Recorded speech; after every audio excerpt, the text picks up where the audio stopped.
रात के करीब 2 बज रहे थे। लॉज के सारे लोग सो गए। चारों ओर सुनसान छाया हुआ था, लेकिन रमेश बेड पर किताब रखकर अपनी गर्लफ्रेंड से चैटिंग कर रहा था, और ये ऐसा पिछले 2 सालों से करता आ रहा था। रमेश के पिताजी एक रिक्शा चालक थे। कड़ी धूप में रिक्शा चलाकर अपने बेटे को कॉम्पिटिटिव एग्ज़ाम की तैयारी के लिए पटना भेजे थे। महीने के हर 1 तारीख को रमेश के पिताजी ट्यूशन फ़ी, रूम रेंट और खाने पीने का खर्च भेजा करते थे।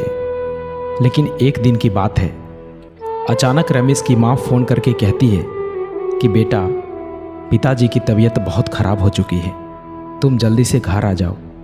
इतना सुनते ही रमेश भागा भागा हॉस्पिटल पहुंचा और वहां जाकर देखा कि उनकी माँ डॉक्टर के आगे हाथ जोड़ रही थी और कह रही थी कि डॉक्टर साहब, आप ऑपरेशन कीजिए, मैं 5 लाख नहीं बल्कि 10 लाख दूंगी, लेकिन मुझे वक्त चाहिए, प्लीज़ आप ऑपरेशन कीजिए, अभी मेरे पास पैसे नहीं है, मैं एक रिक्शा चालक की पत्नी हूँ।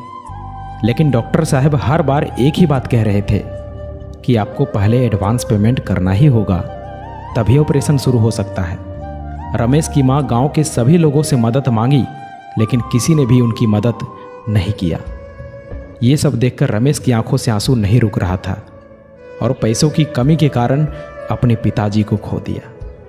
रमेश चिल्ला चिल्लाकर कहने लगा कि माँ, ये सब मेरी वजह से हुआ है, मैं उतना काबिल नहीं बन पाया जितना अभी तक मुझे बनना चाहिए था। रमेश अपने आप को कोसने लगा और कहने लगा कि काश मैं अच्छे से पढ़ाई किया होता, अच्छे से मेहनत किया होता, तो आज मेरे पास जॉब होता, कुछ कर रहा होता और मैं अपने पिताजी को बचा पाता। दोस्तों, आप हो, मजबूरियों को मत कोसो, हर हाल में चलना सीखो।